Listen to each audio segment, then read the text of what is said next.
Coming up on the November 5th edition of Carolina Week, consequences resulting from the University of North Carolina's academic scandal continue. Now NCAA titles could be at stake. The Ebola epidemic rages on in West Africa. Could mice in Chapel Hill hold the key to a new treatment? Fast feet run in this family. Dad and daughter are both stars in their very different worlds. All that and more. Carolina Week starts right now. From the UNC School of Journalism and Mass Communication, covering Carolina in HD, this is Carolina Week. It's being called the mother of all academic scandals. Good evening, I'm Kristen Ruffin. And I'm Anissa Jabbar. The results of the Weinstein report have made a big impact here on campus, with almost everyone offering an opinion about how UNC should move forward. And some professors from an athletics reform group are offering their own somewhat controversial ideas. Elizabeth Tew is live at South Building with the latest.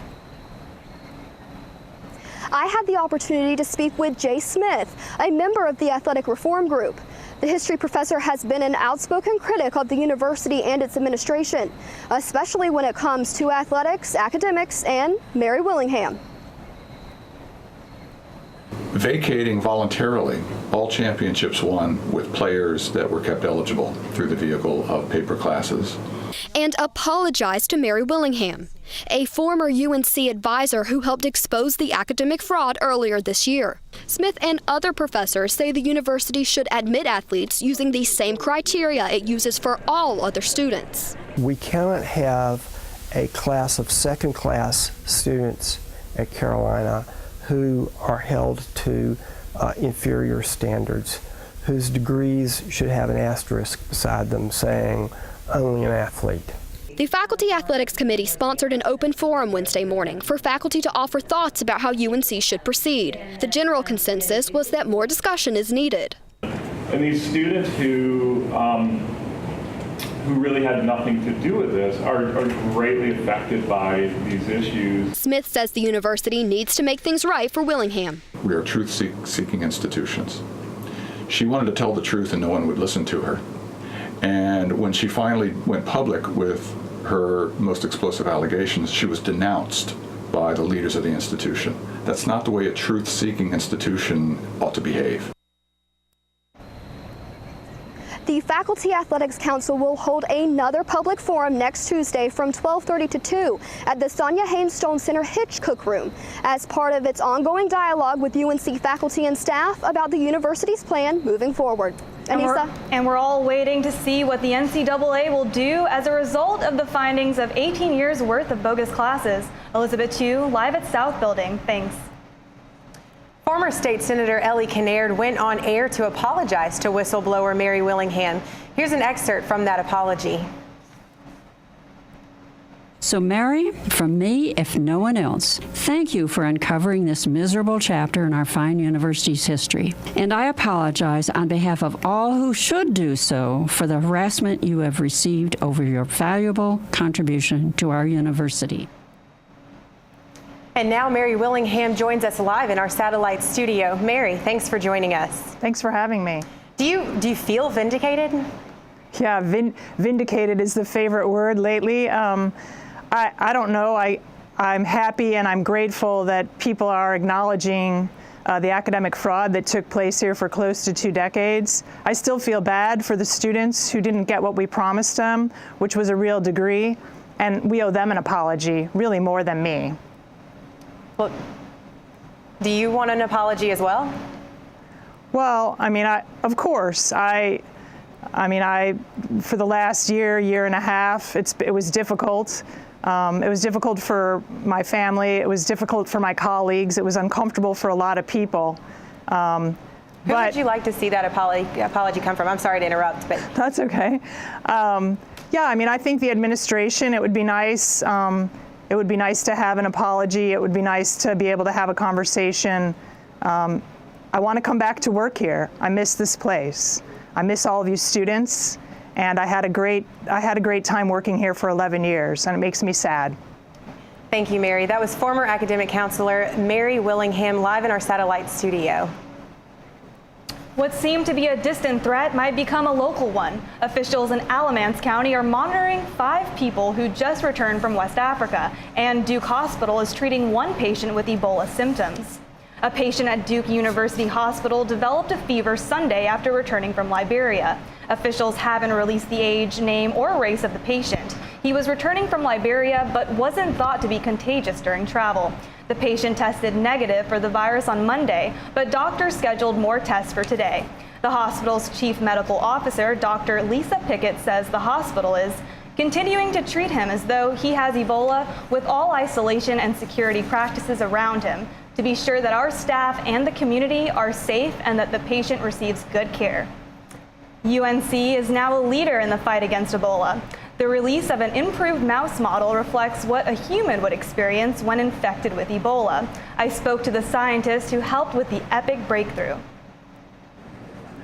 The timing couldn't be more perfect. How big is this for you personally? It's huge. A huge step taken by tiny feet, a mouse model that will accelerate research for Ebola treatments. UNC researchers, including Department of Genetics professor Martin Ferris, are the first to produce a genetic strain of mice that can withstand being infected with Ebola. Treatments are shown to be safe in a small animal, safe and effective in a small animal, and then larger animals, and finally humans. So why haven't we seen the model sooner? Doctors studying Ebola find that it presents a range of symptoms connected to other illnesses and not only infectious disease. Thanks to the new model, researchers have isolated a single gene that is responsible for much of that variation. By identifying this genetically variant gene TEC, it allows us to look for drugs and treatments that specifically target TEC and can help ameliorate the disease with a specific target in mind. Ferris says things just fell in place. This was an incredibly lucky story, both with the unfortunate timing of the disease outbreak as we were doing this work, but also in the way that we found these really extreme responses. And with help from this little guy, researchers can make some big changes. The mouse model serves as an international prototype, and doctors hope to end Ebola entirely. It represents a monumental shift in power in Washington. The Republicans have gained at least 7 Senate seats, including right here in the Tar Heel State, to take control of the Senate. Republicans now have majority control in both chambers of Congress. North Carolina's Senate race played a huge role in making that happen, and boy, oh boy, it was close. Tom Tillis narrowly won incumbent Senator Kay Hagan's seat by about 2 percentage points. It was the most expensive race in U.S. history, more than $110 million spent. Tillis credits President Obama for helping put the senator-elect over the top. President Obama said all of his policies, every single one of them is on the ballot. I think the citizens of North Carolina rejected President Obama's policies back in 2012 when they voted for Governor Romney. And I think that there were votes for me, but I think there were also votes against President Obama. Hagan called to congratulate Tillis last night. Voter turnout hit record highs for this midterm election, with 2.7 million North Carolinians casting votes. And we're happy to say all the political ads on TV are finally done. Thousands of students bike to campus every single day, and with such high numbers, accidents are inevitable. But Chapel Hill is introducing new safety measures to keep bikers safe.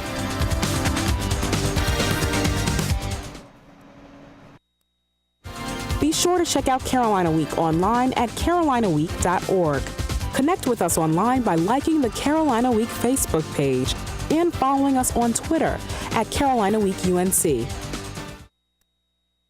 My new dad teaches me all kinds of stuff. I wouldn't use this one. He helps me with my decision making. Never. And he's even teaching me how to drive. And that's why cars have bumpers. You don't have to be perfect to be a perfect parent. Thousands of kids in foster care will take you just as you are. When some people struggle with their mortgage payments, they become frozen, petrified. Not knowing what to do, they do nothing. But the people who take action are far more likely to get the most positive outcome. Making home affordable is a free government program. Call now to talk one-on-one with a housing expert about the options that are right for you. Real help, real answers. right now.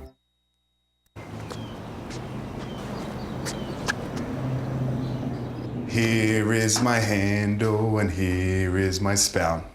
When I get all steamed up, then I shout. Tip me over and pour me out. Oh. The smallest moments can have the biggest impact on a child's life. Cheers. Take time to be a dad today.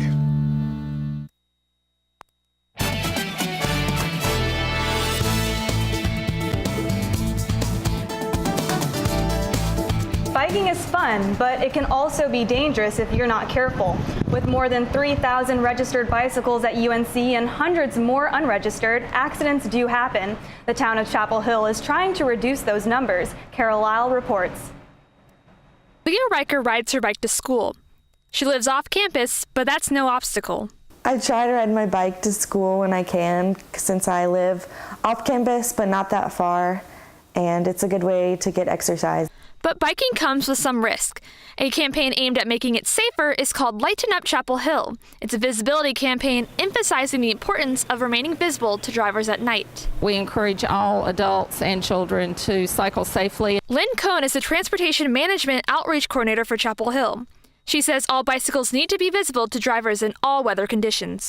Dark, rainy circumstances, snowy circumstances, and certainly dusk and after circumstances. You need a white light on your back, on your front of your bike, and on the back of your bike, a red reflector light. Pamela Lane was biking southbound on Martin Luther King Jr. Boulevard when she was hit by a car coming out of this gas station. Lane is one of the 43 bicyclists and pedestrians involved in crashes in 2013 and 2014 in Chapel Hill. To avoid such incidents, Riker says cyclists need to be aware of all traffic laws.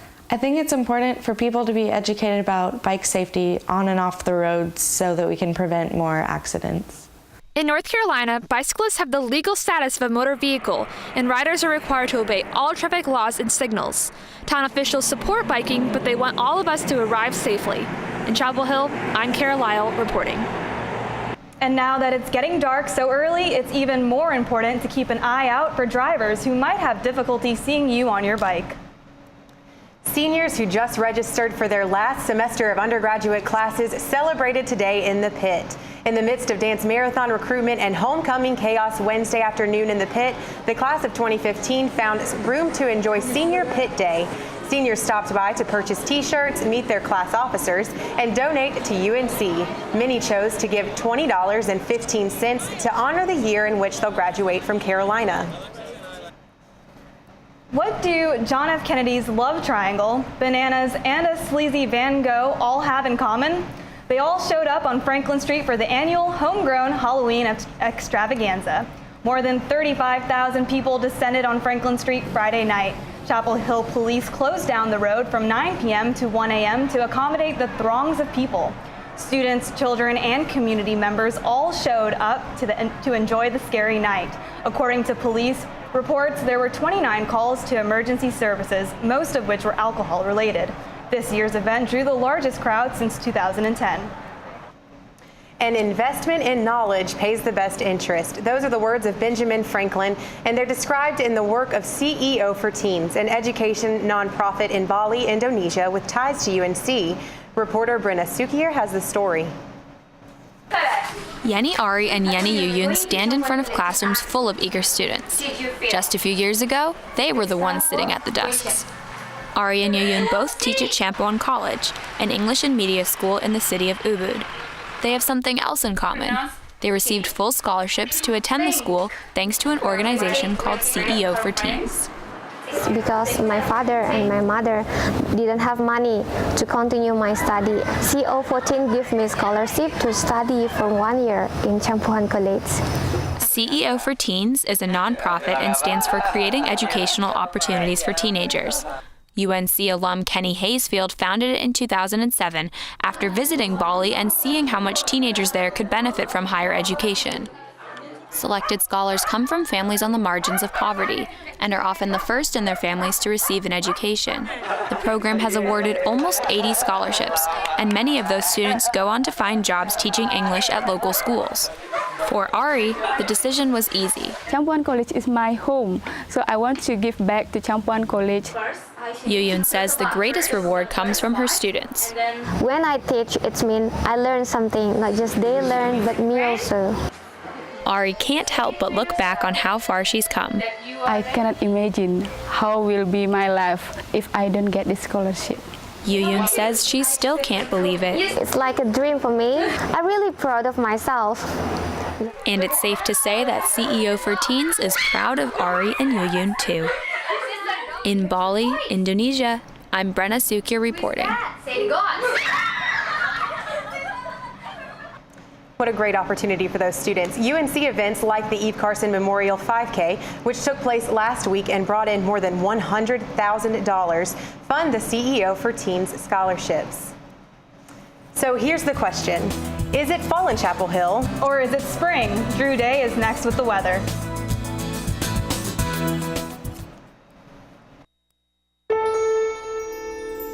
You wanted to be a teacher when you were little, but things changed. Teaching didn't seem that cool anymore, so you decided to become something else. But what would your 12-year-old self say? Amazing things are happening in teaching, so it's time to put it back on your list. Don't try to convince yourself otherwise. You had it right the first time.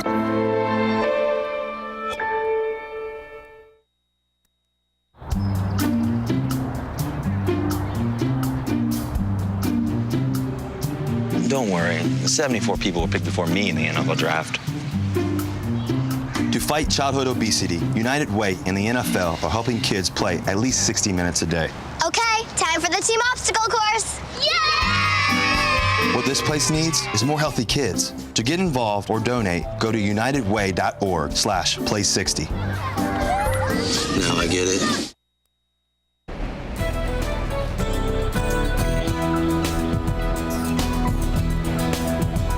Welcome back to Carolina Week. I'm Drew Day. Thanks for staying with us. We had plenty of high clouds over the area today, as you can see here from the satellite imagery, but they were just some high, thin clouds. There was still plenty of sunshine out there this afternoon.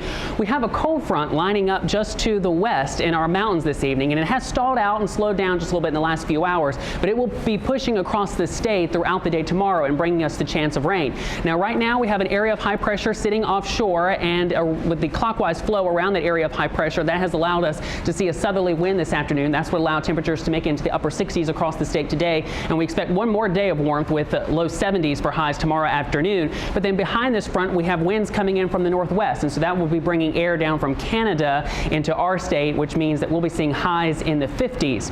Now let's talk about that chance of rain tomorrow. By 7 a.m. in the morning, showers are possible over the state, but I expect that the best chance of rain would come in the afternoon. By 1 o'clock, you can see there's this line setting up across the state, so you'll definitely need your umbrella or rain jacket tomorrow afternoon. And then as we head into the evening, some showers continue to remain possible, but I think after 7 p.m. our chance of rain will really come to an end, so that by 10 o'clock we'll be dry over the state. But then back off to the west in the mountains, they'll be seeing snow once again. So all this precipitation falling here will be frozen. Temperatures behind that front will be cold enough to produce some snow once again in the mountains. They had some snow just a couple days ago, and they can expect more accumulating snow later on this week. Now, back by popular demand is our geopotential height map, and you can see where the lines bend right here. That is what we call a trough, and so that by tomorrow afternoon you can see the trough will be just to the east of North Carolina, and it is east of these troughs that we get rising motion in the atmosphere producing lift to help produce clouds across the state. And then as we head into Saturday, behind that front, once it moves through, winds will be coming down from the north directly right into North Carolina. So that's what we're bringing those temperatures in the 50s later on this week. And then the flow starts to flatten out, so without a real direction of wind coming from the north or the south, we expect the 50s to hang around. So for this evening, expect temperatures to be in the 50s with showers possible after midnight. And then tomorrow afternoon, temperatures will be in the lower 70s, winds 5 to 10 miles per hour. Again, the best chance of rain would be in the afternoon. By 8 a.m., temperatures will be in the upper 50s, 71 by lunchtime, and then again by 8 p.m., the rain will be coming to an end, and we'll still have some clouds over the area, and 56. And then after weather tomorrow. Temperatures will cool down into the 50s for Friday. 56 for our afternoon high. A little bit more clouds over the weekend, but then it looks like the 50s will be hanging around for a while. So I guess I'll need my umbrella tomorrow? Yes, you do not want to forget it. And finally, some fall temperatures. Thank you, Drew. You're welcome. The accolades keep pouring in for star men's basketball player Marcus Page. Susanna Black is back with a list of awards he's in contention for. Next in sports.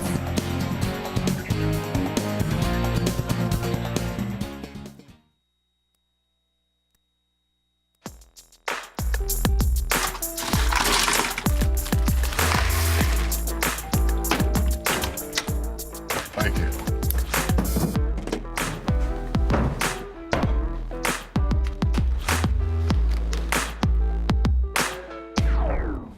You got a king?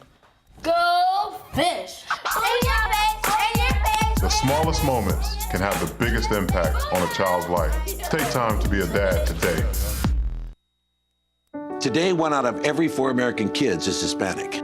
That means many of the future doctors who will care for us, the engineers who will build our cities, the scientists and entrepreneurs of our country can be your kids. We all know how hard it is for you to send them to college. This is why we want you to know you are not alone. And every day more people support you to make it happen. Many support you. And the Hispanic Scholarship Fund helps you prepare, plan, and pay for your kids' college education. HSF.net.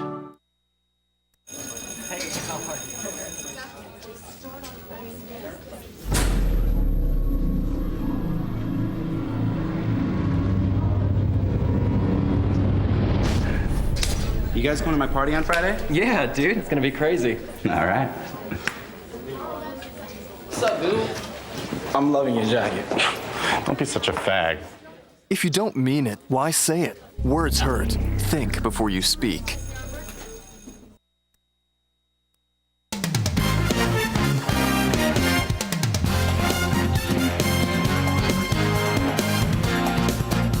Welcome back to Carolina Week. I'm Susanna Black with sports. Now, the football team has a bye week this week, but that doesn't mean the Heels are staying out of the media. Junior running back Romar Morris is suspended from the team after being charged with a DWI early Sunday morning. Head coach Larry Fedora announced on Monday that Morris is out for the game against Pitt on the 15th. The Heels have to win 2 of their 3 final games to become bowl eligible. Students come to Chapel Hill expecting strong effort from each Tar Heel team, and thanks to Carolina Fever, they can also bring effort of their own. Brett Thompson has more. North Carolina is primarily known for its football and basketball teams, but through the efforts of Carolina Fever, every game, no matter which sport, feels like a bigger deal. When you're at the Fever event and you look at the amount of people that Fever brings out to the show or to the game, it's just, you can obviously tell who's there because of Fever. I think Fever definitely brings a good crowd when we show up to the different events. It increases the turnout. We travel a couple thousand strong sometimes, and we just love turning out and showing up at the games. The organization aspires to build a bond between students and student athletes, allowing fans to voice their appreciation for what the athletes do on the playing surface. They really appreciate when we show up, they appreciate the atmosphere, and I just love being able to do my part to contribute to that. This bond isn't limited to the students and the athletes. It also allows fellow Fever members to hear each other's stories of why they love UNC sports. We all have a moment where, we fell in love with sports, whether that was like watching a football game with your dad when you were little or playing a soccer game when you were like 10 and you got like the game-winning goal. And I love talking to our members about that, about why they love sports and seeing how that affects them here at Carolina. Of course, there's one important incentive the club has for its members to keep coming to the games. The Duke game. The Duke game. Duke game. Yes, the Duke game. The top 100 point getters in Carolina Fever are guaranteed tickets to the basketball showdown. Supporting Carolina athletics seems like an awfully small price to pay for the hottest ticket at UNC. From Chapel Hill, I'm Brett Thompson reporting. You can find more information about Carolina Fever through its Twitter @Carolina Fever or by attending the group's next event. Basketball season hasn't officially started yet, but junior point guard Marcus Page continues to receive national recognition. The Associated Press named Page a first-team preseason All-American. Page led the Tar Heels in offense last year, scoring more than 17 points per game. Now, this isn't the only preseason honor the junior has received. Last week, the media named him the preseason ACC Player of the Year, and he's a nominee for the Cousy Award, which goes to the nation's top point guard. Now, earlier today, ESPN came out with their rankings for top 100 best basketball players in college, and Marcus came in at number 2. I hear he's really great academically, too, so best all around. Yep. Definitely. Thanks, Susanna. There's no stopping this father-daughter duo. While one shines on the stage, the other is famous on the field, and family pride runs high.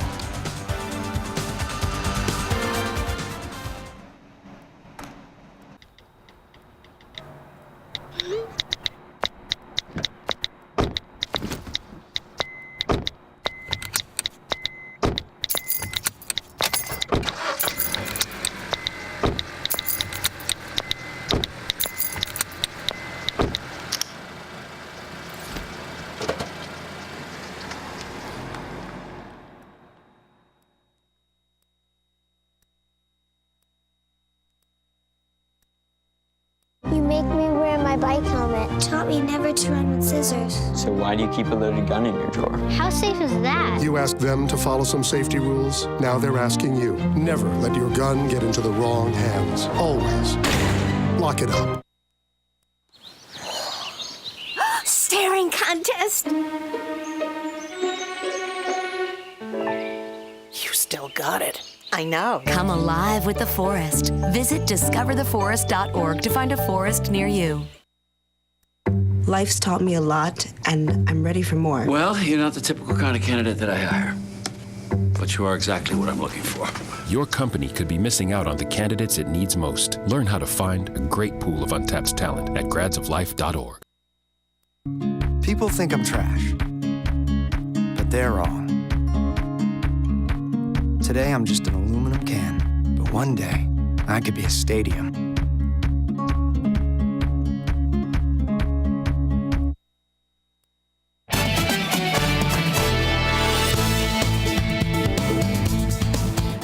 Trailblazers. That's just one way to describe the UNC women's soccer coach and his daughter. Reporter Alexis Simmons talked with both of them about their fame and their mutual respect. Whether it's on the stage or on the field, this dad and daughter know fancy footwork at its best. Michelle Dorrance is one of the most sought-after tap dancers of her generation, and her dad gives her rave reviews. He'll say things like, well, you're way out of my league now rhythmically, or something like, he's very sweet. He's incredibly supportive. Her dad, Anson, has a rhythm of his own. The UNC women's soccer coach has led his team to 22 national titles and coached the national team to victory in the first Women's World Cup. Anson Dorrance's team deserved winners. My dad is in a really, cutthroat competitive, arena, and it's a constant battle for that kind of success. Michelle knows success too. She has her own dance company, Dorrance Dance, and has performed with the most notable tap companies in the world. Anson says Michelle has a work ethic similar to his own.